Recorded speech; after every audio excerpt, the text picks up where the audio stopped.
Bienvenido Sergio Palazzo, dirigente de la bancaria y obviamente diputado nacional. ¿Cómo estás, Sergio? Bueno, en lo personal bien, obviamente como cualquier ciudadano preocupado y angustiado por ver la realidad de la Argentina, una realidad que la describís muy bien y en donde, como decís, defeccionó la dirigencia política que ayer estuvo, o antenoche, estuvo Sí, presente en la Casa de Tucumán. Yo ni siquiera diría que es el Pacto de Mayo, es la adscripción al ideario libertario por parte de 17 gobernadores. Esto es así, por más que no le guste a algunos que son de mi espacio político, porque están adscribiendo a 10 puntos específicos que son el ideario libertario. Y más que una adscripción a un pacto, mayo, junio, julio, es la adscripción a las políticas del consenso de Washington, nada más que profanando una fecha patria como lo fue el 9 de julio y en Tucumán en lugar de hacerlo en Washington. claro, es tremendo porque si uno piensa el 9 de julio se celebra el Día de la Independencia y precisamente si hay algo que la Argentina está resignando con este tipo de políticas es la independencia para poder decidir qué tipo de desarrollo, qué tipo de vida, qué tipo de producción, qué es lo que queremos para nuestro pueblo decidido aquí en nuestra tierra. Sí, básicamente la ley base y el paquete fiscal que se votó en el Congreso hace poco, que vino con reformas del Senado, se volvió a votar en diputados, lo que hace es cumplir con la proclama histórica de los sectores reaccionarios de la Argentina. Cuando uno mira, es un copia y pegue de los reclamos que históricamente hicieron los sectores concentrados de la economía argentina. Vas al capítulo de reforma laboral, es lo que históricamente pidió la UIA, lo que pidió IDEA o AEA. Vas a recursos naturales y es lo que pidieron las multinacionales históricas que tienen una política netamente extractivista y que no les importa ni el país ni el medio ambiente. Vas a la política de tipo penal y son los reclamos históricos de las grandes corporaciones jurídicas. Yo lo dije desde el primer día cuando se empezó a tratar la ley. En cada artículo hay un negocio y cada capítulo tiene la pluma de los estudios jurídicos de las grandes corporaciones. Y uno puede, en algunas de las materias, quizá hasta entender que esta construcción de mayorías circunstanciales que ha hecho el gobierno para poder obtener la habilitación del tratamiento y luego la aprobación de la ley, puede modificarlas cuando se modifique nuevamente la composición del Congreso. Pero hay cosas que no se pueden modificar, por ejemplo el RIGI, donde estás entregando no solo la soberanía, no solo los recursos naturales, sino que estás entregando inclusive la posibilidad de los recursos del Estado que puede recaudar a través de esto. Porque le estás dando garantía por 30 años al tema fiscal. A un trabajador le cobras impuesto a las ganancias y no le das ningún tipo de certeza cuándo va a dejar de pagarlo, porque te dicen algunos, bueno, pero cuando estén bien van a dejar de pagar o van a pagar menos, No, pero pero no ya te sabemos que dicen. sí. A los otros durante 30 años y además arrogándose para sí hasta facultades provinciales y municipales porque dice que será nulo de nulidad absoluta cualquier hecho que modifique la situación fiscal de estas empresas que supuestamente van a invertir en la Argentina.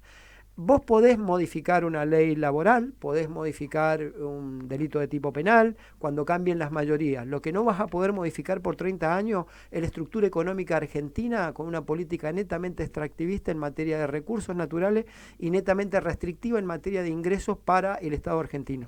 Bueno, por eso quizás Javier Milei dice, empieza un nuevo orden, este es el puntapié inicial para un nuevo orden económico en la Argentina. Yo digo, para no solamente económico, también político, porque le da estas facultades especiales que tiene Javier Milei, prácticamente anula los otros poderes del Estado.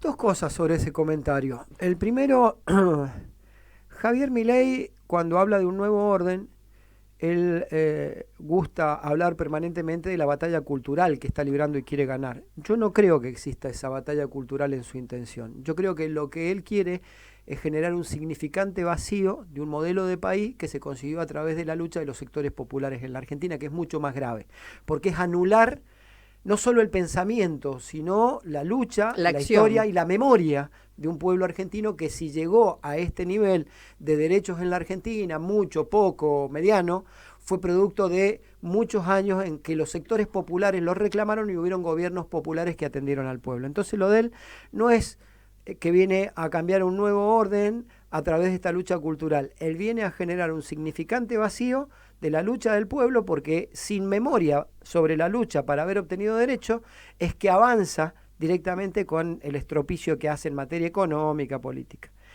Y lo segundo que tengo para decir al respecto es que nada de esto sería posible por parte de Milei si no fueran en concurso distintos actores políticos que fueron votados para hacer oposición y terminan siendo amanuenses de las necesidades del presidente, u otros sometidos y aceptado ese sometimiento penosamente al mandamás que dice y decide qué plata le manda una provincia para que esa provincia funcione o no funcione y sus habitantes tengan o no tengan servicio.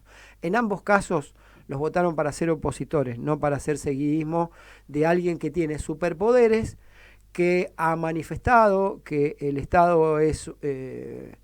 habló de niños encadenados y envaselinados, sí. Habló de que es un topo que viene a destruir el Estado, habló de que felicita... Una asociación criminal. Una asociación criminal, habló de que felicita y él sugiere como economista que compren dólares en situación irregular porque para qué pagar estúpidos impuestos, dice.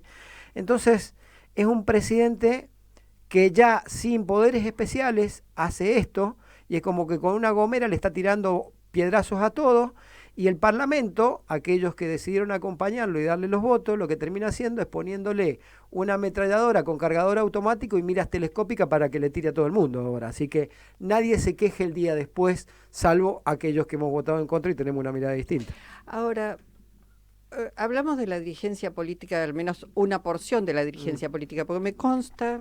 Sos uno de ellos que te encuentro en todos los actos, acompañando, poniendo el cuerpo, lo que se dice, no solamente, digamos, trabajando a través de las redes, sino estando en los lugares donde hay que estar físicamente, digo, poniendo el cuerpo, porque el cuerpo y las palabras no se pueden reemplazar, más allá de que las redes te permiten, bueno, una llegada distinta, pero digo, la presencia, la mirada, el abrazo, eso es irreemplazable.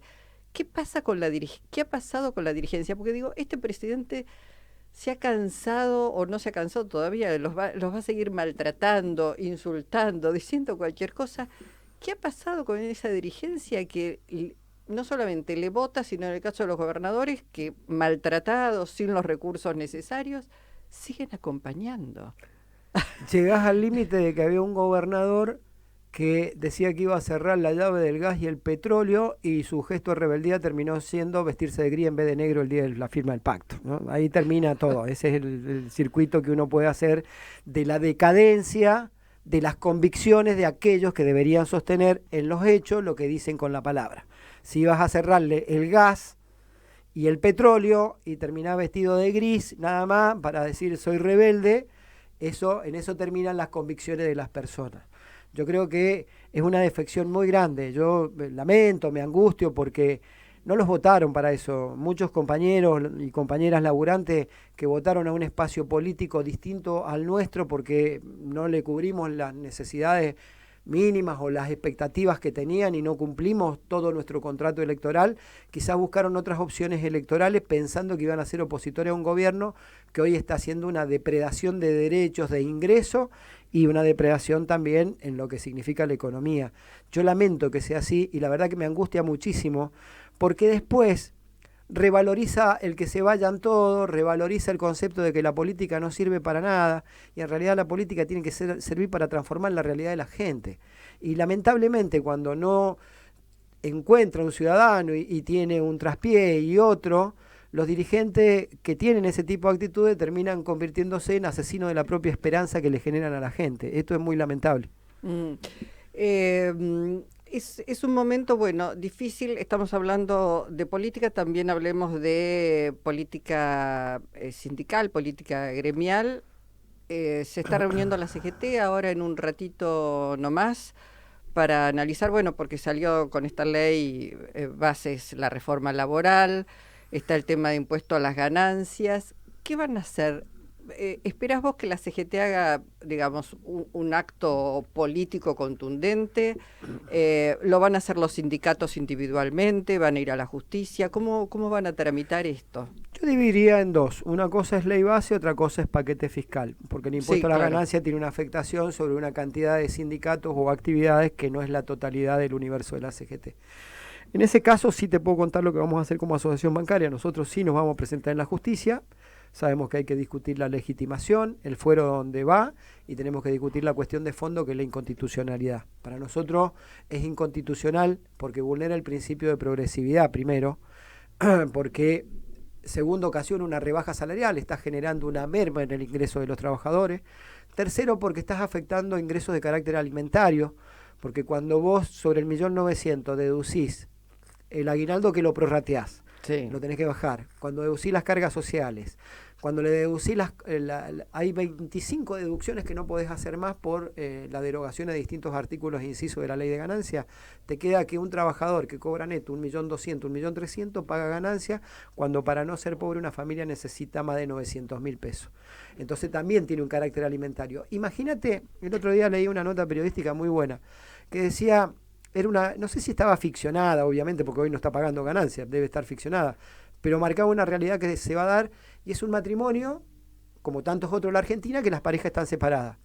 Y le decía la compañera al compañero, necesito más plata, y le decía, ganancia me mató.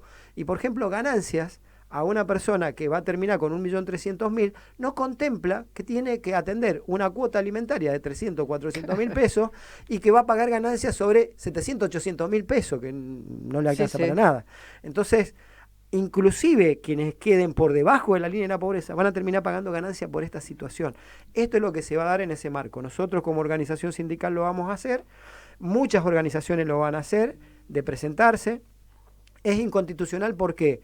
Porque el artículo 81 de la Constitución dice con claridad que todo proyecto que es rechazado, todo proyecto de ley que es rechazado, tiene que pasar un año para volver a ser tratado. Ellos que dicen, no, se rechazó un capítulo y eso es una modificación.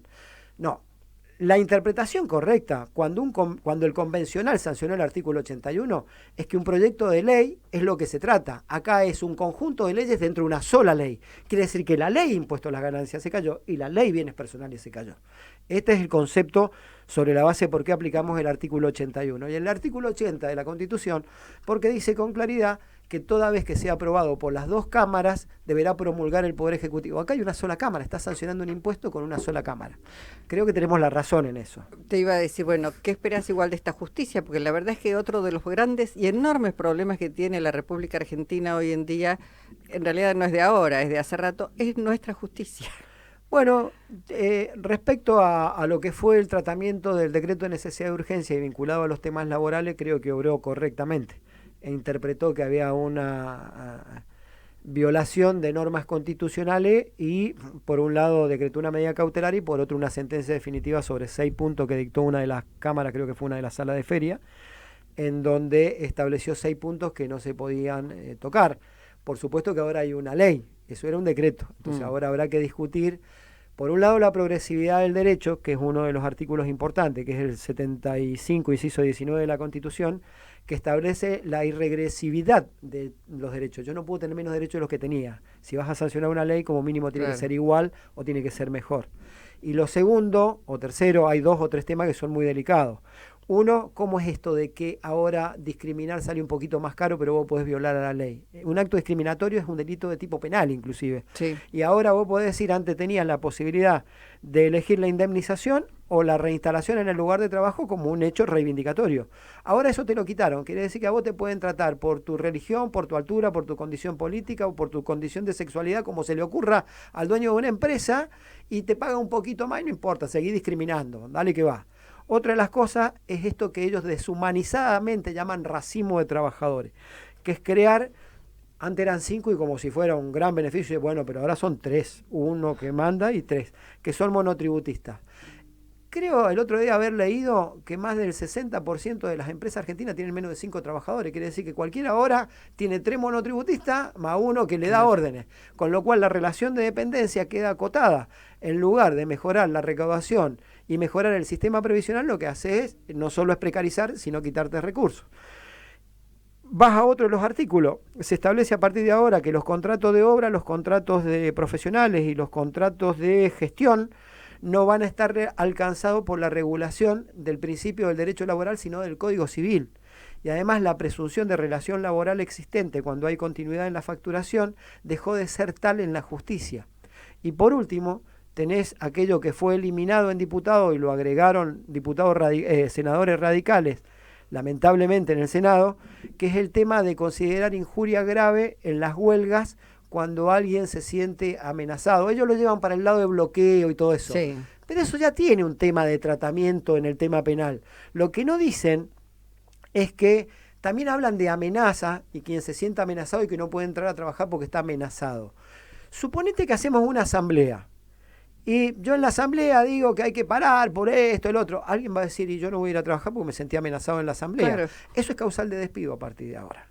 Que alguien te denuncie por una cosa de esto. Entonces, gravísimo. Creo que ahí sí tiene que ir la CGT porque afecta el derecho colectivo de todos los trabajadores, no de una porción de sindicatos que pagan ganancias, sino que afecta a todo y ahí sí tiene que ir a plantear la inconstitucionalidad de la medida. Dos cosas. Mencionaste a la Unión Cívica Radical. Mis orígenes son radicales. Tus orígenes son radicales. ¿Te sentís radical hoy? No, por lo menos representado por el Partido Radical, ¿te sentís hoy? No, claramente no. Yo hace tiempo que definí mi postura. Si los demás se corrieron del lugar histórico del radicalismo, es un problema de ellos. Yo he visto a Lagrimal abierto llorar al presidente del bloque en la puerta diciendo que él quería votar las leyes de Milei porque es reformista. Y mirá, reformista en términos laborales fue José Néstor Lencina en Mendoza, que con el decreto 731 en 1916 estableció la jornada de 8 horas de trabajo sin que fuera ley nacional. Reformista fue Irigoyen, no solo por toda la transformación política de la Argentina, porque es la primera elección sin fraude, sino porque en 1929 fue el que estableció y promulgó la ley de 8 horas nacionales. Reformista puede haber sido Frondizi, que estableció el 82% primero por decreto y después el 82% móvil para los jubilados por ley. Reformista puede haber sido Ilía, que creó el salario mínimo vital y móvil. Lejos está de Loredo y los diputados y senadores radicales de decirse reformista porque le quiten derecho a los trabajadores. En todo caso, corrieron por derecha La Libertad Avanza y eso es vergonzoso. Bueno, en este momento de falta de liderazgos, porque lo que se ve es una falta de liderazgos, y todavía sigue habiendo un enorme internismo que yo creo que es parte del responsable, el internismo o quienes han fogoneado tanto la interna para estar en esta situación también, al menos para no haber podido ganar por muy poco a Javier Milei. ¿Cómo se construye? ¿Con quién se construye la alternativa? Qué difícil. Es un momento. No es difícil. ¿No es difícil? No es difícil. Primero vos tenés que construir con todos los afectados por este modelo. Tratar de contenerlos. Por eso vos decías que uno pone el cuerpo. Sí, y a veces pongo el cuerpo como cientos de miles de militantes, no soy uno más que va y pone el cuerpo para darle un abrazo a alguien y con la angustia quizá de no poderle dar una respuesta. Pero por lo menos que se sienta contenido y se sienta acompañado y sepa que hay argentinos que pueden acompañarlo en este tránsito difícil y que van a hacer todo lo posible en la calle, en el Parlamento, en un sindicato, para mejorarle la calidad de vida. Si eso es garantía de un resultado exitoso, no lo es, pero por lo menos marca un rumbo y genera un grado de conciencia en el otro de que no todo está perdido y no todos somos iguales. Y creo que si vos construís con todos los afectados por este modelo económico, por esta situación en donde el poder manda y el poder es omnipotente en la Argentina, como ha pasado a ser con Milei, yo creo que podemos construir, porque después podés construir un programa. Y cuando vos tengas un programa y tengas la gente, es más fácil definir quién es el representativo de ese programa. Si nos ocupamos primero de la rosca y de la interna, lo más posible es que sigamos perdiendo elecciones.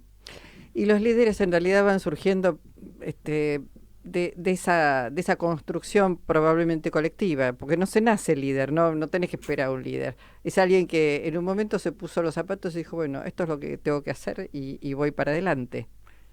Mira, mientras tengas la capacidad de indignarte ante la injusticia, cualquiera de nosotros es un diamante en bruto para ser dirigente. Solo lo tenés que saber pulir. Se viene un cambio generacional en pero tantas veces se ha venido y no viene. Y no viene, todavía no viene. Todavía no viene. ¿Qué pasa que cuesta tanto que asomen las... Porque digo, uno piensa en gente más joven, en realidad a los 50 años está ya ya está grandecito. Ya está grandecito.